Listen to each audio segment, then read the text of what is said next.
La sociedad había encontrado la forma definitiva de cuantificar la ambición, la interfaz de conquista, un dispositivo neural capaz de medir la energía psíquica del éxito, un acuerdo cerrado, una invención terminada, un problema resuelto, y convertirla instantáneamente en materia física. No se necesitaba dinero. La riqueza era una manifestación directa de la capacidad de logro. El sujeto, un ejecutivo en ascenso, en una industria sin nombre, llevaba la interfaz con el orgullo de su clase. En un mundo donde el éxito era visible y tangible al instante, la vida se había convertido en una carrera constante por la próxima conversión. La gente se enorgullecía de la velocidad con la que su interfaz transformaba la energía mental en lingotes de metal, pilas de billetes o bienes raíces. Era la economía perfecta, una recompensa inmediata por la voluntad. El sujeto acababa de completar la transacción más importante de su carrera, un proyecto de ingeniería que había requerido semanas de privación de sueño y enfoque neurótico. El éxito fue total. Un indicador en su interfaz brilló con una luz verde radiante, y una voz sintética anunció: logro de alta capacidad detectado, iniciando conversión material. En segundos, el mecanismo de conversión activó un depósito de seguridad cercano, materializando una cantidad considerable de oro refinado. El sujeto se sintió inundado por la euforia del triunfo y por el peso repentino de la nueva riqueza. Era un momento de validación pública absoluta, el pináculo de la ambición en su cultura. La celebración, sin embargo, se detuvo abruptamente ante una sensación extraña y sutil. Justo cuando la última pieza de oro caía en el depósito, el sujeto sintió un dolor agudo y fugaz en su rodilla izquierda. No era un dolor muscular, era un dolor óseo, seco y repentino, como si el calcio se hubiera extraído rápidamente de la articulación. Intentó ignorarlo,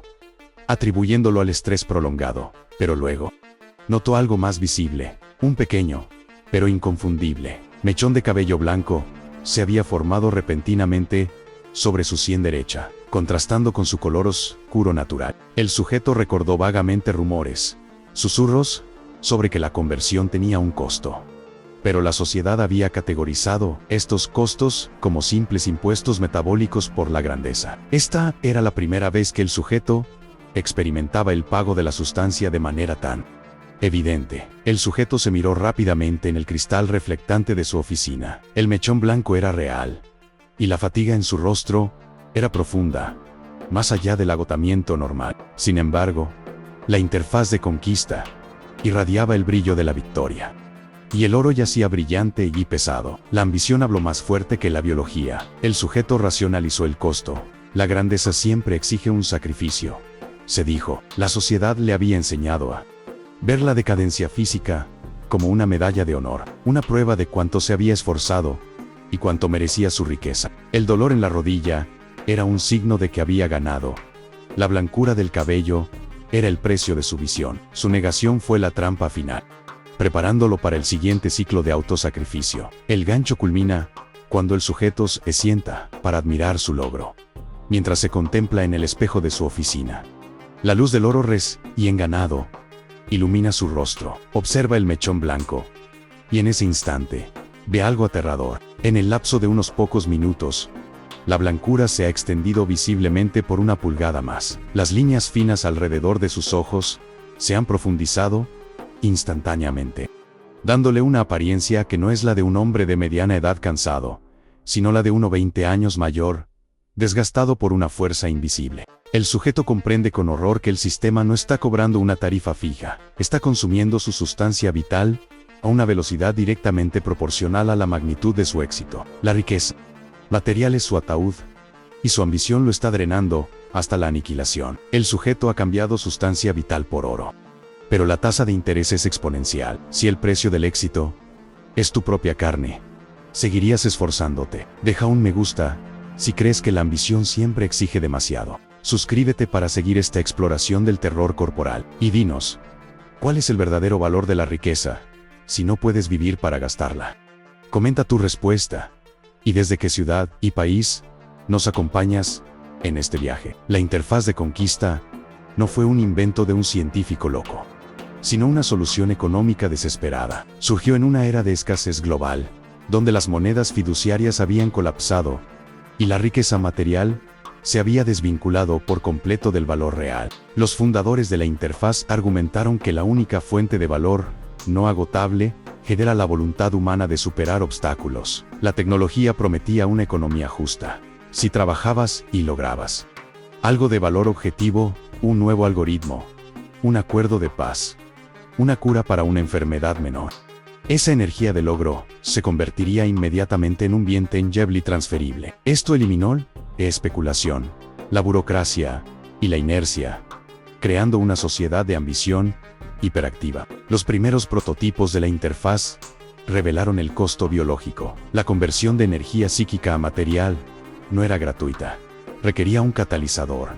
Y ese catalizador era la sustancia del cuerpo. Los fundadores, impulsados por la necesidad económica, minimizaron el efecto, llamándolo eufemísticamente impuesto metabólico. Se argumentó que el costo era insignificante en relación con la riqueza generada, y que solo afectaría a los usuarios con logros de alta capacidad, aquellos que ganaban una riqueza extrema. La sociedad, hambrienta de estabilidad material y obsesionada con el éxito visible, aceptó la narrativa. El envejecimiento acelerado, la fatiga crónica y la pérdida de densidad ósea se convirtieron en símbolos de estatus, pruebas irrefutables de que la persona era un motor de progreso. La consecuencia más oscura de la interfaz fue la cultura de la decadencia física como estatus. La gente orgullosa de su riqueza mostraba con arrogancia sus signos de desgaste, canas prematuras, cojera leve, temblores en las manos.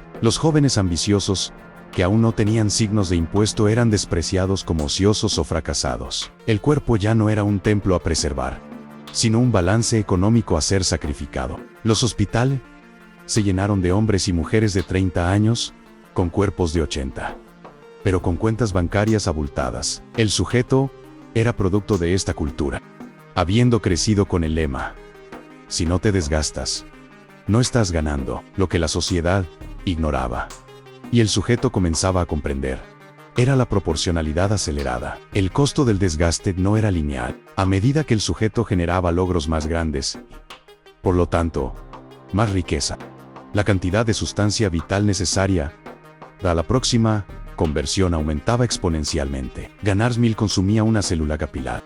Ganar $1.000.000 consumía un año de vida. El éxito se había convertido en un pozo sin fondo de decadencia, donde cada triunfo hacía el próximo pago más caro e insostenible. El mimo, o la interfaz, no era un ladrón. Era un contabilista honesto que simplemente seguía la ley de la física. La materia debe venir de algún lugar. El sujeto ahora enfrentaba la crisis fundamental, su propia ambición. La fuerza que lo había elevado a la cima de la sociedad se había convertido en su depredador más eficiente. El oro en su depósito era la prueba física de que su cuerpo estaba siendo devorado. Tenía que encontrar una manera de desacoplar su éxito de su sustancia vital, o el próximo gran logro lo reduciría a polvo antes que pudiese gastar esa fortuna. El desafío no era vencer a un enemigo externo, sino derrotar su propia voluntad de ganar en una sociedad que solo valoraba a los ganadores. Capítulo 1. La cuenta del cemento.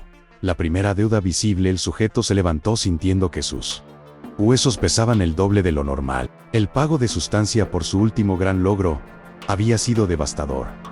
No solo tenía el mechón blanco extendiéndose, sino que la piel de su cuello se había vuelto fina y cetrina. Su desafío inmediato no era la ambición, sino la supervivencia social. En su cultura, la riqueza era visible, pero la decadencia debía ser sutil, una prueba de esfuerzo, no de colapso. Usó la ropa más gruesa que poseía, fajas de compresión, a disimular la pérdida de tono muscular, y una base cosmética especial para ocultar las manchas oscuras que ahora cubrían su piel como un mapa de las transacciones fallidas. La farsa de la vitalidad consumía más energía que su trabajo. La necesidad de parecer exitoso era una carga tan pesada como el oro que había ganado. A pesar del terror, la interfaz de conquista, implantada en su muñeca, seguía emitiendo una frecuencia de expectativa que lo empujaba al logro. No podía simplemente detenerse. El cese de la ambición esta sociedad significaba la muerte social inmediata. Además,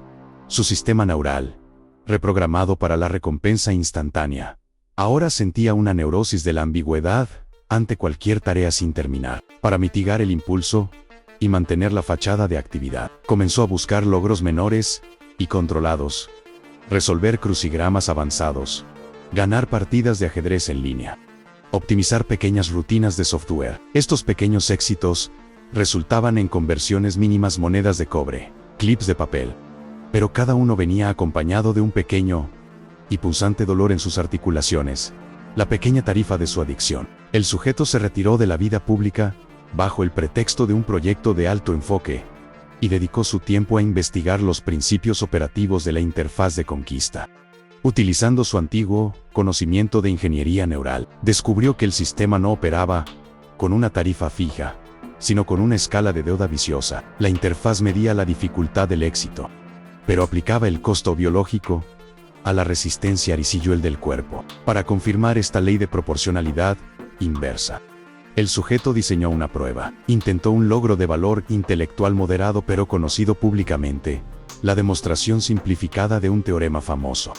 Un éxito de nivel medio que antes le hubiera sido trivial. Observó la interfaz mientras el sistema calculaba el potencial de ganancia y, basándose en la resistencia biológica actual del sujeto, proyectó una estimación de pago clara.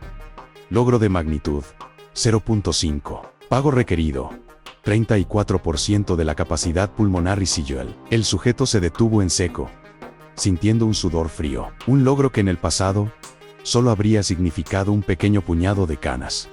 Ahora le pedía un tercio de su capacidad respiratoria. La interfaz no era sostenible. No solo lo envejecía, sino que lo desmantelaba pieza por lograr metas cada vez más pequeñas. Al revisar los registros de su conversión récord, el sujeto notó una discrepancia en la materialización de su oro. Junto a los lingotes de alto valor, el depósito contenía una losa de cemento crudo, de bajo valor y aparentemente inútil. La interfaz la había clasificado como materia de relleno residual. El sujeto se acercó al cemento. Era inexplicablemente frío, áspero y emitía un zumbido de baja frecuencia que parecía resonar en su cuerpo. Se dio cuenta de que esta materia de bajo valor no era simplemente sobrante, era el ancla física de la transacción.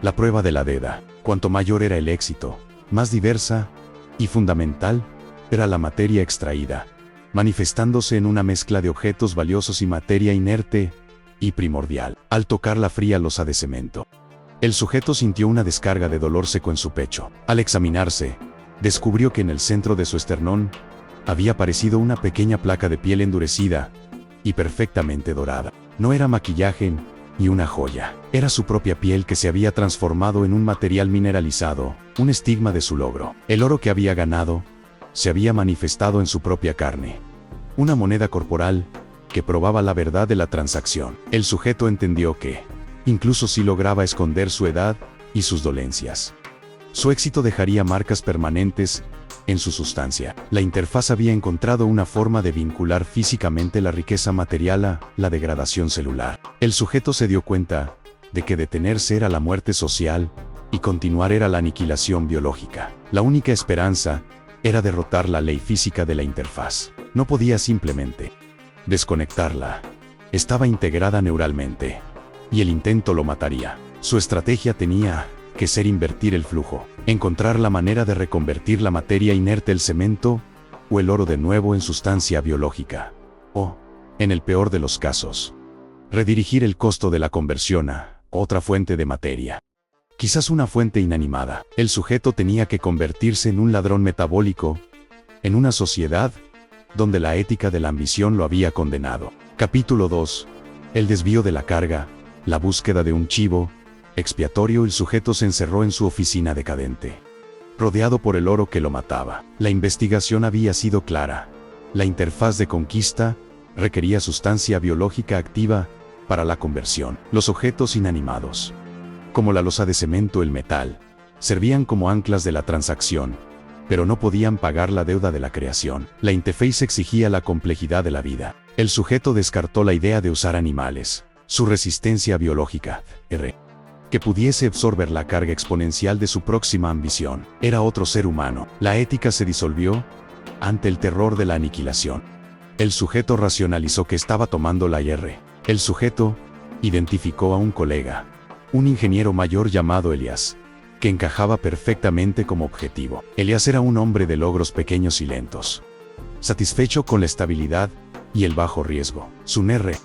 Elias era considerado obsoleto, un rezagado metabólico. El sujeto observó a Elias con una mezcla de envidia y desprecio. Su resistencia biológica era una piscina de vida no gastada, una riqueza que el sujeto necesitaba desesperadamente para sobrevivir. La tarea era sencilla: crear un vínculo parasitario que permitiese a su interfaz de conquista canalizar la carga biológica hacia el DR. El sujeto, utilizando sus habilidades de ingeniería, modificó un cargador de energía inalámbrico compartido, un objeto que ambos utilizaban rutinariamente en el trabajo. Reemplazó los circuitos internos con un sifón bioconector, un pequeño dispositivo que, una vez activado, podía captar y desviar la firma de resonancia del pago de sustancia. El sifón estaba diseñado para operar de manera silenciosa y temporal, activándose solo durante el pulso de conversión. El mecanismo era un bypass brutal. En lugar de devolver la carga biológica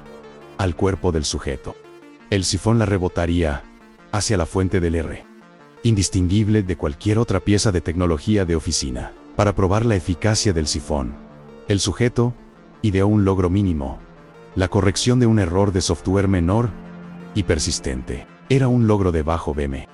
Y la interfaz de conquista se encendió brevemente, materializando un pequeño puñado de fichas de plástico. El sujeto sintió una ausencia extraña. No hubo dolor en su rodilla, ni un nuevo mechón blanco. Sin embargo, Elias, que estaba concentrado en su terminal, se encogió repentinamente y se llevó las manos a la cabeza con una expresión de confusión momentánea. Más tarde, Elias preguntó si el ventilador de la oficina estaba defectuoso, ya que había sentido un zumbido de presión seguido de una pérdida de audición temporal en su oído derecho. El sujeto sintió una punzada de náusea y triunfo. La prueba había sido un éxito perfecto.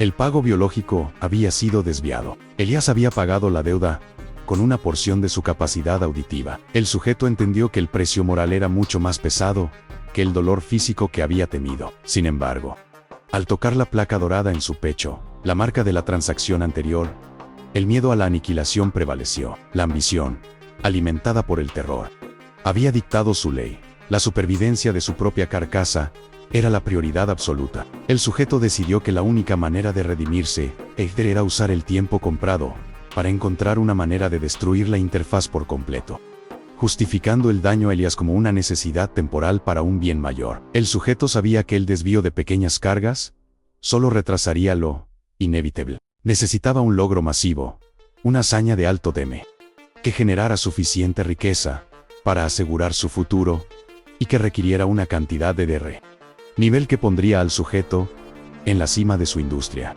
Manipuló a Elias, convenciéndolo de que el proyecto de alto DM, con la terminal de Elias permanentemente en el sifón durante la fase crítica de conceptualización final, que es cuando el sistema mide el logro. El sujeto preparó el escenario para la noche del gran éxito. Arregló la iluminación de su oficina para que fuese baja y estresante, forzando a Elias a concentrarse en la interfaz. El sifón estaba cargado y listo. La ambición del sujeto, una vez orientada a la creación, ahora estaba completamente enfocada en el acto de transferencia parasitaria, mientras observaba a Elias trabajando diligentemente, sin sospechar que su cuerpo estaba a punto de pagar una deuda que no había contraído.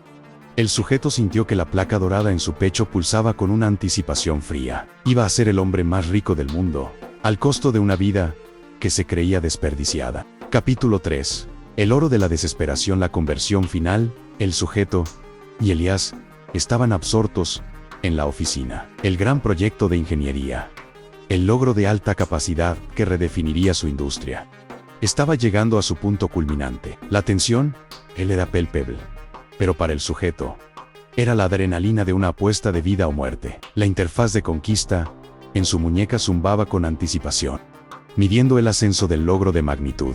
El sujeto sentía el miedo, pero también una satisfacción perversa. Estaba a punto de asegurar su fortuna y, según su plan, su supervivencia. Elias, ajeno a la trampa, estaba concentrado, su terminal reposando firmemente sobre el sifón bioconector. En el momento exacto en que la última línea de código fue validada y la invención se completó. La interfaz emitió un pulso de éxito ensordecedor. El sujeto activó el sifón. Sin embargo, la interfaz de conquista, un sistema diseñado contra el fraude y la ambigüedad, no permitió la transferencia total. El sistema detectó la interferencia parasitaria y, en lugar de aceptar la redirección total, dividió la carga instantáneamente. El pago fue catastrófico para ambos. Elias, que absorbió la mayor parte de la descarga, se estremeció violentamente, gritando sin sonido. El sujeto, que esperaba inmunidad, sintió una presión de vacío en el centro de su torso, como si sus órganos hubieran sido aplastados. La interfaz había castigado la traición, forzando al sujeto a pagar una cuota de lealtad biológica por intentar engañarla. Elias se desplomó sobre el escritorio. La transformación fue instantánea y aterradora. Su cabello se volvió de un blanco ceniciento. Su piel se arrugó hasta convertirse en pergamino seco, y sus ojos se hundieron, perdiendo todo brillo. Elias había pagado una deuda biológica de décadas en un solo segundo. Había sido reducido a una cáscara, un monumento viviente al éxito ajeno. El sujeto lo observó con horror. La vida de Elias se había convertido en un depósito vacío de DR. Asesinato metabólico, sino que el sifón había fallado, dejándolo con su propia sentencia de muerte pendiente. El sujeto apenas podía moverse. La cuota de lealtad biológica que la interfaz había extraído fue devastadora. Sintió que sus huesos se volvían quebradizos, y su visión periférica se atenuó. Su cuerpo había envejecido a un ritmo alarmante, y la placa dorada en su esternón había crecido, cubriendo una porción significativa de su pecho. El oro se había manifestado en su propia estructura. El sujeto era ahora un hombre en las etapas finales de la decadencia. Su cuerpo era una maquinaria rota que solo funcionaba con la energía el de la desesperación. Se arrastró lejos de Elias, la riqueza materializando a su alrededor. Una cantidad impresionante de oro y joyas materializó en el depósito de la oficina, llenando el espacio con un brillo frío e hipócrita. Junto al oro, y en una escala mucho mayor, materializó la materia de relleno una enorme pila de cemento, arena y grava. Mientras los materiales se acumulaban, la interfaz de conquista, en lugar de emitir el mensaje de felicitación estándar, proyectó una matriz de datos superscrita directamente en el aire, dirigida al sujeto. La matriz mostraba coordenadas geográficas y registros de infraestructura de la ciudad, enlazados directamente a la materia de bajo valor. El sujeto, apenas capaz de procesar los datos, entendió la verdad final y devastadora. La interfaz no extraía la materia del aire y de una fuente externa. El oro y la materia de relleno eran materiales estructurales extraídos de puntos de apoyo crítico de la ciudad, cimientos de edificios, carreteras, muros de contención. El oro era el resultado de una síntesis compleja entre la sustancia vital humana y la integridad de la realidad físicas circundante. La riqueza del sujeto no era solo el costo de su vida, sino que era la destrucción activa y literal de la infraestructura de su civilización. Cada logro, cada lingote de oro, hacía la ciudad más frágil. El sujeto había sido un héroe de la ambición, pero en realidad era un terrorista estructural. El sujeto miró el cemento, inerte y frío. No era un subproducto, era una deuda de la ciudad misma. Se dio cuenta de que si continuase, o se otra pessoa alcanzase tal nivel de suceso, a cidade colapsaría. Su ambición pessoal había sido una fuerza geológica negativa. La placa dorada en su pecho se sentía pesada, no como un símbolo de estatus, sino como el ancla de un desastre inminente. Su propósito cambió radicalmente. Ya no era sobrevivir, sino detener o reverter a interfaz de conquista antes que su propio éxito destruise o mundo exterior. La lucha había se tornado y una corrida contra o tempo para salvar o propio chao onde estaban. Capítulo 4. La inversión de la transferencia, la deuda compartida. El sujeto yacía sobre el oro que había matado a su colega. Su cuerpo un mosaico de decadencia y oro endurecido. Su perspectiva había cambiado. El oro ya no era riqueza, sino la prueba tangible de una deuda civilizacional. El desafío no era recuperar su juventud, sino evitar que la próxima ambición, ese wow de cualquier otro, consumise el cimiento de la ciudad. El sujeto enfocó su atención en la materia de relleno el cemento, áspero que la interfaz había materializado. Pensó que si lograba forzar la reabsorción de la materia inerte, podría invertir la ecuación, deteniendo a la máquina. La lógica era desesperada. Si la materia fue extraída de la estructura, debería poder ser devuelta. Utilizando equipo improvisado, el sujeto examinó el cemento y la grava residuales. Descubrió que, a nivel molecular, la materia no era inerte. Conservaba una débil firma de resonancia con los cimientos de la ciudad. El sujeto intentó un experimento simple, colocando un pequeño trozo de cemento junto a la placa dorada de su pecho, e intentando pensar en la reversión. El resultado fue una punzada de rechazo tan violenta que lo hizo jadear. La interfaz, integrada en su sistema neural, envió una advertencia clara. La materia solo se movía en una dirección, de la sustancia biológica a la riqueza. El sistema era un extracto unidireccional, diseñado para la creación, no para la restauración. El sujeto intentó una prueba más arriesgada: colocar una pequeña porción de cemento directamente sobre la interfaz de conquista en su muñeca. Intentando un cortocircuito de material, la interfaz rechazó el material inerte violentamente, emitiendo un pulso electromagnético que causó un intenso dolor neural en el sujeto. La respuesta del sistema fue inequívoca. Solo la energía psíquica compleja, el logro, podía desencadenar el ciclo. La materia sin vida no podía pagar la deuda de la vida. El cemento se había materializado, pero no podía ser reabsorbido, quedando como un desperdicio metabólico que solo servía para debilitar la estructura física de la ciudad. En un acto de desesperación, el sujeto probó el oro. El metal precioso era una síntesis de la sustancia de la ciudad y la vida humana. Tenía una complejidad mucho mayor. Al acercar una pequeña pepita a la interfaz, esta reaccionó. El oro fue reabsorbido parcialmente por el sistema, pero no en un intercambio benigno. En lugar de curar, la interfaz emitió un nuevo mensaje: materia reabsorbida, crédito biológico transferido a la fuente de resistencia biológica más cercana. La reabsorción del oro no curaba al sujeto, simplemente transfería el costo biológico restante de la transacción original a una nueva víctima, forzando un nuevo ciclo de desgaste parasitario que el sujeto no quería iniciar. El sujeto comprendió la verdad: la interfaz solo podía ser engañada por la vida. No podía curarse, pero podía redirigir el costo de su supervivencia. Necesitaba una fuente constante y masiva de DR, pero sin valor social. El sujeto ideó la estrategia del buffer biológico: crear un sistema de deuda compartida utilizando formas de vida de bajo nivel biológico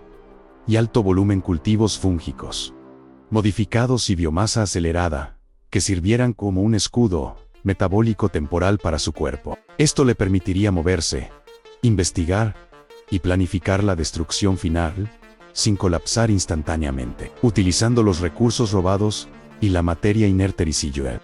El sujeto estableció un reactor biológico oculto en los cimientos de un edificio abandonado. Su tarea era cultivar un escudo de sustancia, una masa densa de organismos, con un LR suficiente para pagar su impuesto de existencia diario. El cemento inerte sirvió como base para este cultivo, demostrando que a pesar de no poder ser reabsorbido, podía anclar y nutrir vida de bajo nivel. El sujeto dedicó sus últimos días de energía para asegurar que este buffer estuviera operativo, transformando su ambición de crear riqueza en una corrida para crear vida sustituta, protegido por el buffer biológico, que ahora emitía una resonancia sutil que desviaba la atención metabólica de la interfaz.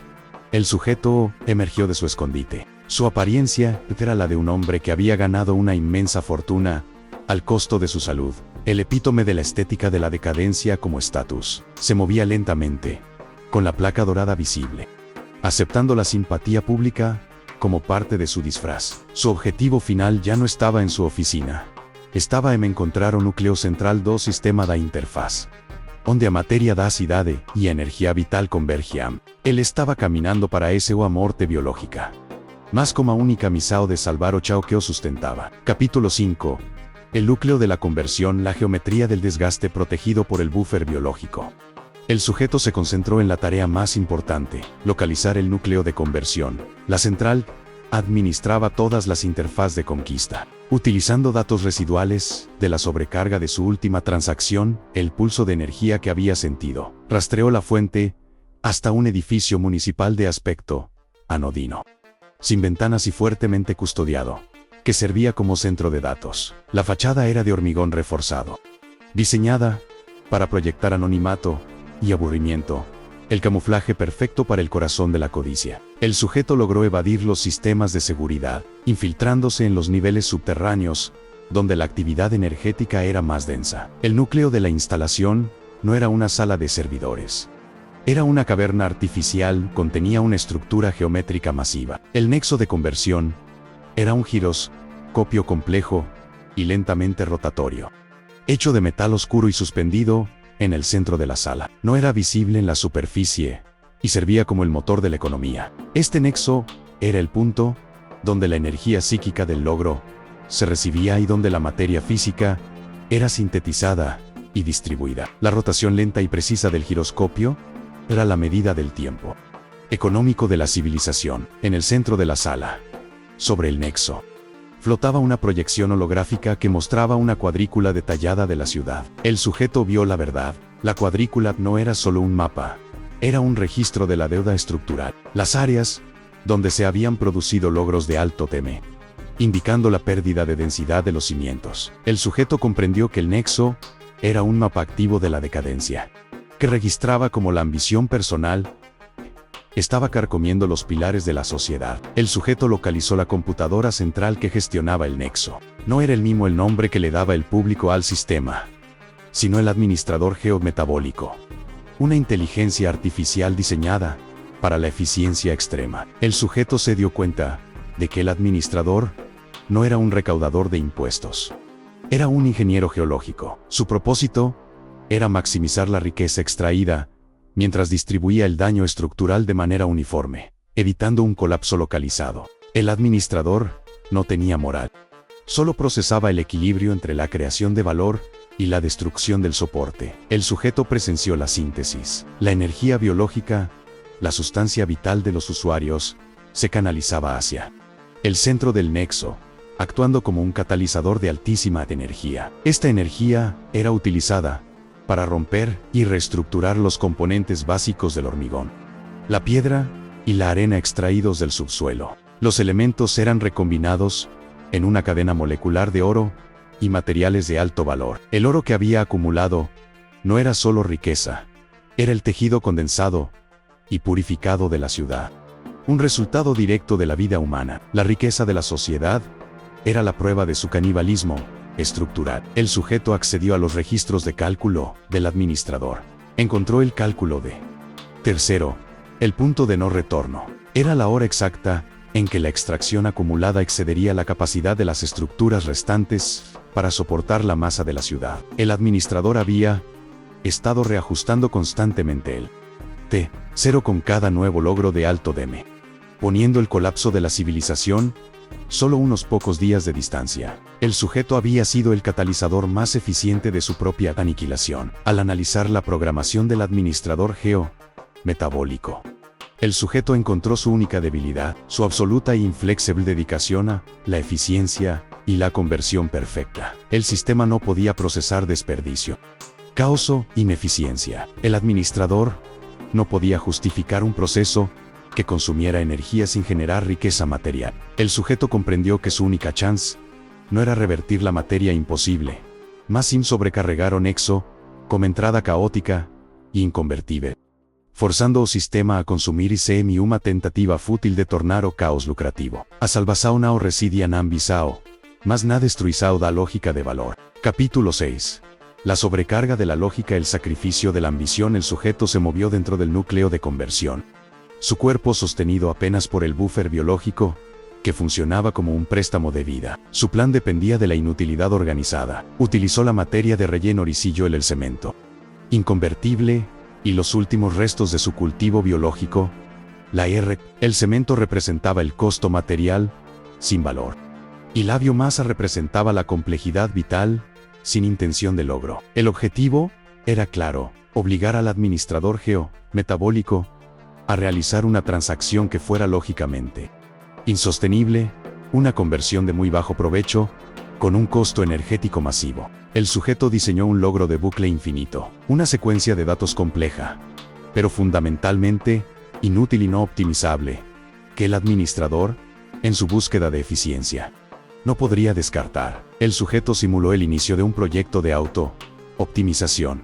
un logro que, en teoría, debería tener un valor bajo OSPM, pero que exigiría al sistema una capacidad de procesamiento infinita para ser resuelto. El administrador, programado para convertir todo logro en ganancia, se vería obligado a intentar monetizar este flujo interminable de basura digital. El sujeto localizó el puerto de entrada principal del nexo de conversión, el mismo lugar por donde la energía del logro de la ciudad era canalizada. Con sus últimas reservas de fuerza, forzó el instrumento de caos en el puerto. El cemento, inerte, y el cultivo biológico, en descomposición, fueron inyectados directamente en el corazón del sistema. La interfaz en su muñeca se encendió con un brillo violento y estático, registrando una alerta de logro ambiguo masivo. El administrador metabólico, detectando la entrada, inmediatamente comenzó a calcular la curva de rentabilidad para transformar ese logro en riqueza. El gran giroscopio del nexo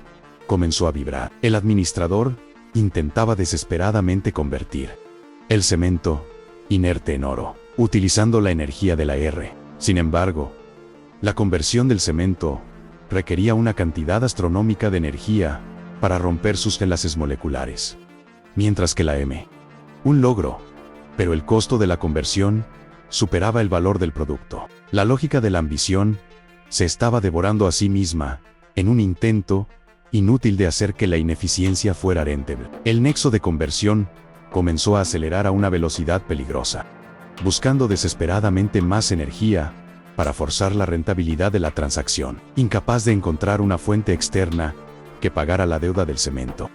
El administrador recurrió la única fuente de materia y energía disponible, su propia estructura y sus reservas internas. El metal oscuro del giroscopio comenzó a calentarse, y el holograma del mapa de la ciudad se volvió borroso, mostrando puntos de extracción aleatorios y caóticos por toda la estructura del nexo. El sistema se estaba autoconsumiendo en su intento fallido de monetizar el caos. El buffer biológico del sujeto no pudo soportar el aumento exponencial de la demanda de energía. La interfaz de conquista extrajo la sustancia de la biomasa a una velocidad alarmante. Y luego, sin otra fuente, recurrió al sujeto. El cuerpo del sujeto sintió el tirón final y letal de la extracción. La placa dorada en su pecho se agrietó y se desvaneció, indicando que la deuda de la ambición había sido pagada y la cuenta biológica había sido cerrada. El sujeto cayó al suelo, su cuerpo consumido hasta el punto de la aniquilación. Pero sus ojos permanecieron fijos en el nexo. Vio el giroscopio girar la última vez antes de parar abruptamente. El administrador metabólico se había rendido. La lógica de la ambición había sido derrotada por la imposibilidad de lucro. El nexo de conversión no explotó en una explosión de fuego, sino en una implosión silenciosa y espectral. El metal y la energía fueron consumidos internamente en un intento final de balancear la ecuación imposible, dejando atrás solo un cráter humeante e inerte. La interfaz de conquista en la muñeca del sujeto se apagó, silenciando para siempre el zumbido de la ambición. El sujeto lo consiguió. La ley de la conversión estaba rota y la ciudad estaba a salvo del colapso estructural. Pero el precio fue la destrucción biológica del único hombre que osó engañar al sistema del éxito. Capítulo 7. La reversión. El legado de la sustancia a la destrucción del nexo de conversión se manifestó en la ciudad, no como una explosión, sino como un silencio profundo y antinatural. El zumbido constante y sutil, la frecuencia de expectativa que emitían todas las interfaces de conquista, cesó abruptamente en toda la ciudad.